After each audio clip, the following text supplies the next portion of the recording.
Walakum nisfu ma taraka azwajukum, dan bagi kalian ya suami istri nisfu setengah ma taroka apa yang ditinggalkan warisan azwajukum istri-istri kalian illam yakun lahunna waladun jika tidak ada bagi mereka istri-istri mereka itu walad anak laki-laki ataupun wanita. Fa in kana lahunna waladun, lalu jika bagi mereka istri punya anak laki-laki atau perempuan, falakum rubu', maka bagi kalian ya, rubu' seperempat. Mimma dari apa? Harta yang tarokna min ba'di wasiyatin. Ya, dari harta yang mereka tinggalkan dari sesudah memenuhi wasiat. Min ba'di wasiyatin, ya. Yusina, yang mereka wasiatkan biha dengannya audain atau membayar utang. Walahunna rubu', dan bagi mereka adalah seperempat.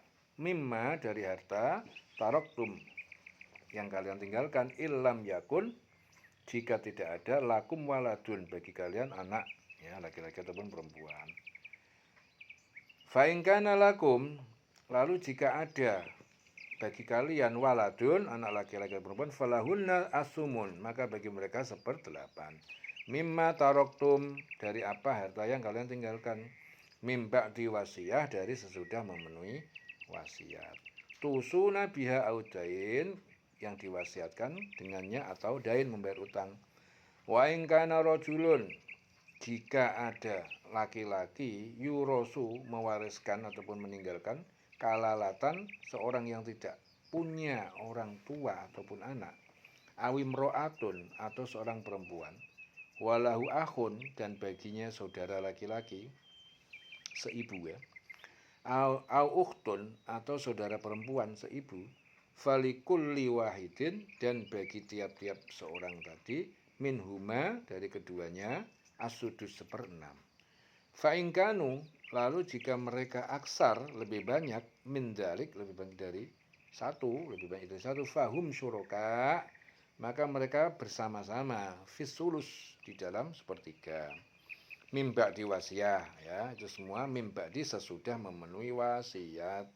Yuso biha, wasiat diwasiatkan dengannya, audain atau membayar utang, wairomudor dengan tanpa memudaratkan ataupun menyusahkan, wasiatan wasiat ataupun ketetapan.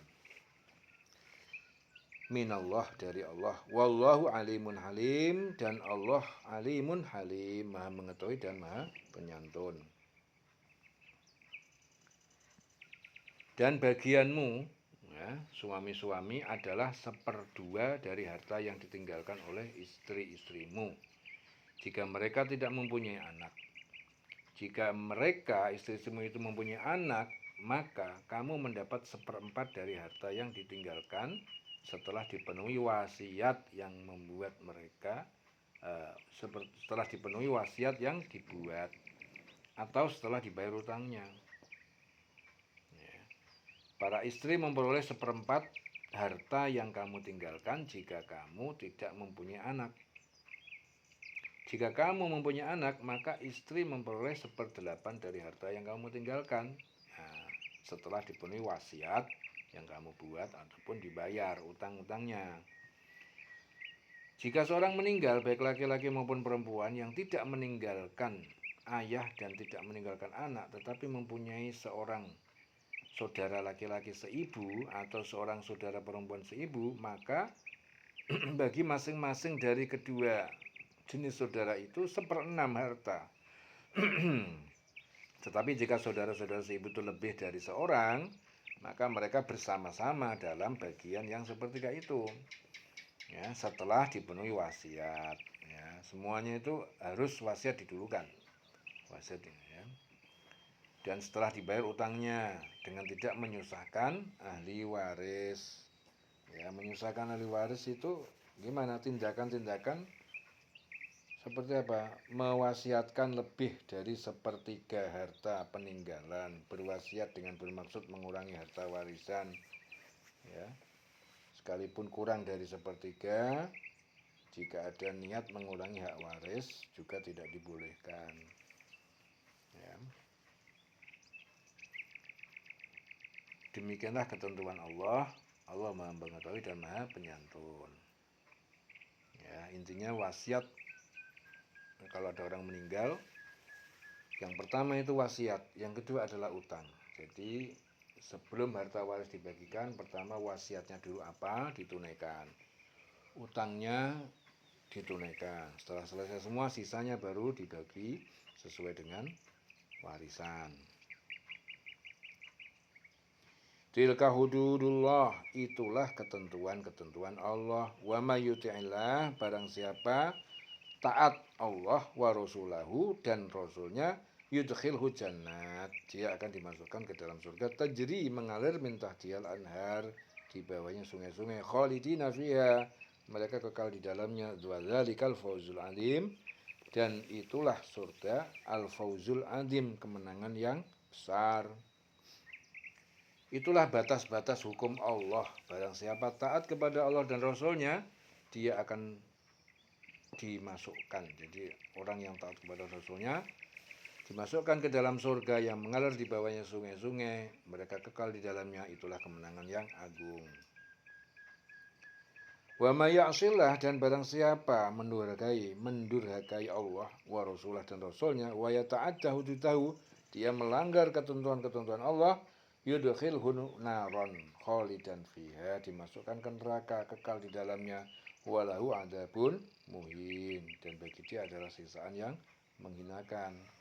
Barang siapa yang mendurhakai Allah dan Rasulnya dan melanggar batas-batas hukumnya, niscaya Allah memasukkannya ke dalam api neraka. Dia kekal di dalamnya dan dia akan mendapatkan azab yang menghinakan. Jadi Jabir bin Abdullah berkata, suatu hari dengan berjalan kaki Rasulullah dan Abu Bakar menjengukku yang sedang sakit parah di tempat Bani Salamah. Saat mereka tiba, aku tidak sadarkan diri. Lalu Rasulullah berwudu dan memercikkan beberapa tetes air wudu kepadaku. Aku sadar. Lalu berkata, wahai Rasulullah, apa yang engkau perintahkan atas harta yang kumiliki? Kemudian turunlah keempat ayat ini. Ya. Jadi turun ayat 11 sampai 14 surah An-Nisa. Yaitu tentang masalah mensyariatkan, mewajibkan tentang pembagian warisan untuk anak-anakmu, yaitu bagian seorang anak laki-laki sama dengan bagian dari dua anak perempuan. Nah, kemudian seterusnya ya, sampai tata cara pembagian warisan, yang intinya adalah warisan itu semua ditunaikan dengan baik, dengan catatan satu, setelah menunaikan wasiat, apakah yang meninggal punya wasiat apa enggak. Kemudian yang kedua, punya utang apa enggak. Jadi intinya di situ. Ya. Jelas ya. Walahu azabun muhin, ya. Jadi barang siapa yang ya'sillah, dia mendurhakai Allah dan Rasulnya, wa yata'adda hududahu, melanggar ketentuan-ketentuan yang Allah tetapkan, maka baginya adalah neraka, dia kekal di dalamnya dan dia akan mendapatkan azab yang menghinakan. Ya, dieling-eling selawase.